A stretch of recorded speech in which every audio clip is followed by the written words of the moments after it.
আসসালামু আলাইকুম। সবাই কেমন আছেন? আমরা আলহামদুলিল্লাহ ভালো আছি। তো দেখেন, মাহিদের পরীক্ষা দিতে যাচ্ছে। আজকে হলো মাহিদের এইচএসসি পরীক্ষা। সবাই দোয়া করবেন মাহিদের জন্য। মাহিদ, তুমি বলো। আজকে থেকে আমার পরীক্ষা শুরু, সবাই আমার জন্য দোয়া করে যাতে ভালোভাবে পরীক্ষা দিতে পারি। হ্যাঁ, সেটাই। তো মাহিদের পরীক্ষা পড়ছে হলো কেরানীগঞ্জের ভিতরেই, কলাতিয়া। যারা কেরানীগঞ্জের মানুষ তারা তো কলাতিয়া চিনেন। তো ছেলের পড়ছে ওইখানেই। সবাই দোয়া করবেন আমার ছেলের জন্য। তো ঠিক আছে, যাও আব্বু তুমি। এই তো 8টা বাজে। 8টা বাজে মানে ঘর থেকে বের হচ্ছে আর কি, সকাল সকালই। কারণ অনেক লাগবে, তো যেতে সময় লাগবে, জাম থাকা পারে। আমি তো চলে আসলাম রান্নাঘরে। তো বড় ছেলে তো সেই সকাল 8টা বাজেই চলে গেছে। ওই যাওয়ার পর আবার একটু শুয়েছিলাম, তারপর ছোট ছেলেকে আবার ডাক দিলাম, আর নাস্তা দিলাম। ওই নাস্তা খেয়ে স্কুলে গেল। আমি বাকি কাজ কাম শেষ করে এখন রান্না করতে চলে আসছি। আজকে বেশি একটা রান্না নাই। তো আমি এখন এই যে কাঁকরোল, এটা দেখি ভাজি করব নাকি ভাজা করব। কাঁকরোল ভাজাও কিন্তু অনেক ভালো লাগে। আর হলো মুরগি নামেছি ছেলেদের জন্য। আজকে একটু শর্টকাটে মুরগি রান্না করে দিব। রান্না করব না, মুরগিও ভাজা করব আজকে, সব ভাজাভাজির। আর হলো একটু মুসুরি ডাল ভুনা করব। আজকে মুসুরি ডাল পাতলা করব না, ভুনা করব। তো ভাত তো আমি চুলাতে বসে দিছি। ডালটা একবার ভাবছিলাম যে লাগবে না, আবার দেখি যে থাক একটু, যেহেতু শুকনা শুকনা মুরগিও ভাজা করব, তারপরে কাঁকরোল ভাজা করব, একটু ডাল লাগবে। তাই ডালের একটু চচ্চড়ি করবো আর কি, এই চচ্চড়ি বা বোনা যেটাই বলেন, সেই থাকছে আজকে রান্না। আমি তো ভাতটা বসাই দিছি, মুরগিটা এখানে ভিজাই রাখছি।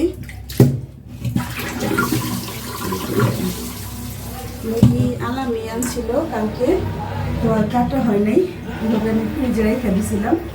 এখন ভিজাইছি, কাটবো। তো আমি এখন যে সবজি কেটে নিই।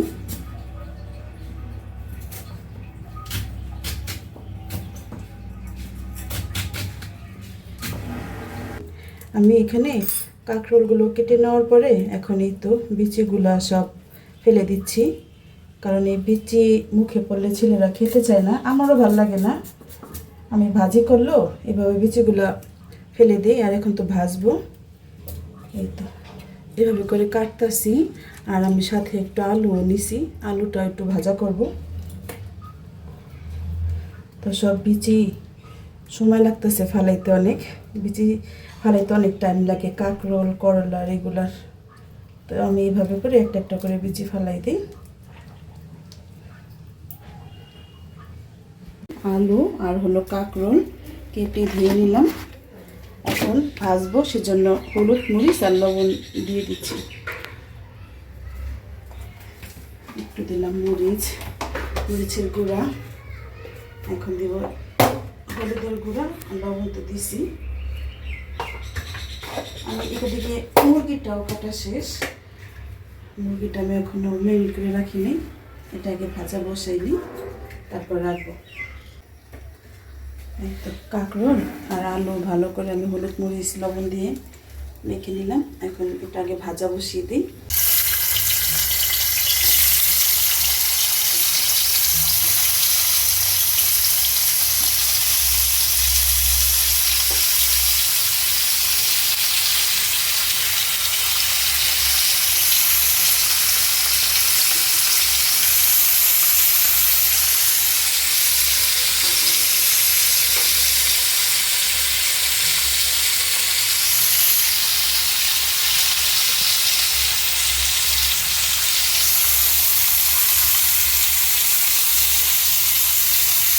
সব আসতে না, তারপর কষ্ট করে দিয়ে রাখতেছি। যখন একটু ভাজা শেষ হবে তখন আবার সবগুলো আসলে দেওয়া যাবে। আলুটা করে দিতেছি, এটা আগে ভাজাবো। আর এখন এই তো এখানে যে মুরগি যে আমি তাকে দিয়ে রাখছি, যখন মেরিনেট করে রাখি, আমি এখানে সব রকমের মশলা দিয়ে দিলাম। এখন দিব একটু কর্নফ্লাওয়ার,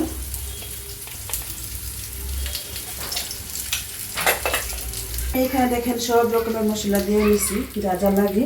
আমি অনেকবার দেখাইছি কি কি মশলা দিই আমি যখন মুরগি ভাজা করি, তার আগে তো একটু ম্যারিনেট করে রাখতে হয়। আজকে তো সময় পাবো না, এই 10-20 মিনিট রাখবো। এখন আমি লেবু রসটা চিপে দিতেছি। তাই এখানে তো আমি সবসময় যেই মশলা দিই, আদা রসুন বাটা, হলুদ মরিচ গুঁড়া, তারপর হলো ধনিয়ার গুঁড়া আছে, গরম মশলার গুঁড়া আছে, জয়ফল জৈত্রী সব গুঁড়া মিশিয়ে আর কি। বাটা বলতে খালি আদা রসুন বাটা আর সামান্য পরিমাণ জয়ফল জৈত্রী বাটা। তো লেবুর রসটা অবশ্যই দিবেন আপনারা। আমি লেবুর রস দিই, সয়া সস দিলেও চলতো। নিলাম, এখন সব মশলা আমি একসাথে ম্যারিনেট করতেছি।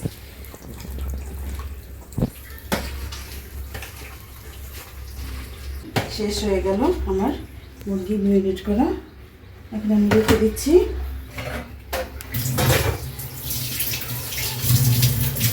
আর এই তো মসুর ডালটা এখন ধুয়ে নিই। সব কিছু রেডি করে রাখলে মানে একটা পর একটা বসিয়ে দেব। তো এই ভাজা হলে তারপর আমি মুরগি ভাজবো, তারপর ডাল বসাবো। ডালটা সবাই লাস্টে বসাবো। আমি এখানে মসুর ডালটা ধুয়ে নিছি। আর মানে আমি তো মসুর ডাল আজকে একসাথে হাতে মেখে বসিয়ে দেবো, পরে আর বাজার বোগার কিছু দেবো না।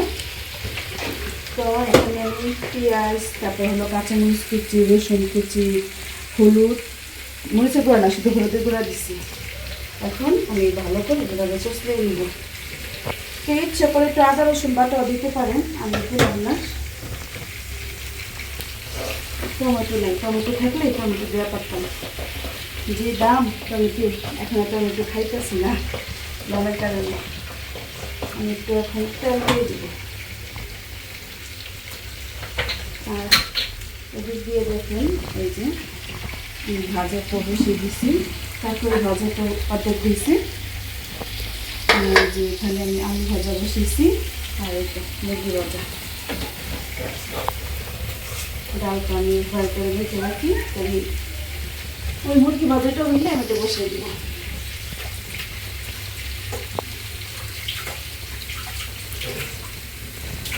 আর পানি দিব না, এটা ভিতরে ডাল সিদ্ধ হবে। রান্না বান্না শেষ করে এখন ছেলেদের ভাত দিব। দোনো ছেলে চলে আসছে। আজকে আমি মাংস ভাজা করছি নি। হ্যাঁ, আজকে ভাইয়ের জন্য মাংস ভাজা করছো নাকি আমার জন্য? দোনো ভাইয়ের জন্যই মাংস ভাজা করলে ওরা দোনো ভাই খুশি হয়, সেই ছোটবেলার মতো। তো মায়ের তো পরীক্ষা দেওয়া চলে আসছে, মানে পরীক্ষা শেষ হয়েছে 1টা বাজে, না আস্তে আস্তে 2টা বাজছে। আর সাইডে আসছে 1টা বাজে। তা গোসল মোসল করে এখন ভাত খাইব। ভাত খেয়ে আবার সারে পড়বার যাবার কইছে মাহিতে। আমার শেষ পার শুরু। আজকে তো সাইদের পরীক্ষা শেষ, আর মাহিদের আজকে হলো শুরু। তো এই তো আজকে তো সব ভাজাভাজি করলাম, মুরগি ভাজা, আলু ভাজা, কাঁকরোল ভাজা আর ডাল। মাহিত কেমন দিলা পরীক্ষা? পরীক্ষা তো ভালো হয়েছে, হারিয়েছি। হারিয়েছে। সাইদ একদম খাওয়ার জন্য পাগল হয়ে গেছে। আমারে বারবারই দিল না, কয় দাও আমারটা আমি বাড়ি। এখন এই যে খাওয়া শুরু করছে। কাঁকরোল ভাজা জানে তোমরা তেমন পছন্দ করো না, তাই একটু আলু ভাজলাম। খাও খাও, 1-2 পিস করে খাও, লও, সমস্যা নেই। সাইদ তোমার পরীক্ষা কেমন হইল? তো দর্শকদের কিছু বলো। ভালোই দাও, জানি তো, তারপরে যে মাঝে মধ্যে একটু ওই যে খারাপ করো। দেখছিস কি কয়? আলু ভাজাটা একদম মচমচ হয়েছে না? দেখেন ওরা খাইতে আসে আর আওয়াজ যেতে আসে, ওই যে দেখছেন। আমি মচমচা করে ভাজছি আর কি, চিপসের মতো। এটা দেওয়া ভাত দেওয়া খাইতে আর যে ডাল দেওয়া খাইতে ভালো লাগে অনেক। এই আর কি ছোটোখাটো একটা ভিডিও আজকে থাকলো। আর একটা কথা, কালকে আমি ভিডিও সবার লাস্টে বলছিলাম আমার ছেলে পরীক্ষা, সবাই দোয়া করবেন। তো আপনারা তো সে ব্যাপারে কিছু বললেন না। আর কালকে রান্না করছিলাম গরুর মাংস দিয়া পুঁই শাক, সেটা অনেকে বলে খান নাই, আপনারা রান্না করে দেখবেন একদিন, অনেক মজা লাগে। আর এই গরুর মাংস দিয়ে পুঁই শাক আমাদের কেরানীগঞ্জের একটা মানে কি বলে ভাইরাল খাবার বলতে পারেন, মানে সবাই শখ করে খায় এই খাবারটা। তো আমি আরও রান্না করছি, আমার চ্যানেলে অনেক আছে, আপনারা দেখে আসতে পারেন। কালকে যে প্রথম রান্না করছি তা না, আমি আর অনেক রান্না করছি। তো ঠিক আছে, ছেলেরা ভাত খেতেছে, অনেক গরম লাগতেছে ওদের।